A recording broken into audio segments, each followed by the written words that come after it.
In today's video, I'm going to teach you how to underline text in Adobe Express. Let's jump right in. Start by opening Adobe Express and loading the design you want to work on. If you're starting from scratch, create a new project and add a text box to your canvas. If your design already has text, simply click the text box that contains the words you want to underline. Selecting the text box is important because it tells Adobe Express exactly where you want to apply formatting. Once the text box is selected, look to the right side of your screen. You should see the Text Properties or Formatting panel appear automatically.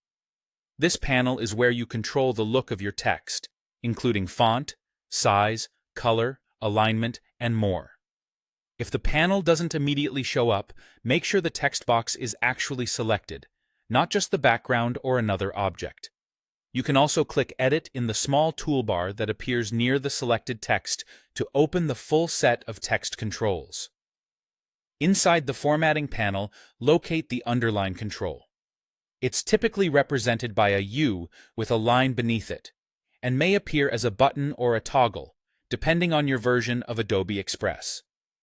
If there are sections like Type, Style, or Appearance, check within those areas and scroll if needed. The Underline option is often grouped with other text effects like bold and italic. To apply the underline, click the Underline button once. If you want to underline only part of your text, first highlight the specific word or phrase inside the text box, then click the Underline button. If nothing is selected, the underline will apply to the entire text box. Take a moment to preview your design and make sure the line weight and spacing look good with your font choice. Underlines can appear more or less prominent depending on the typeface and size.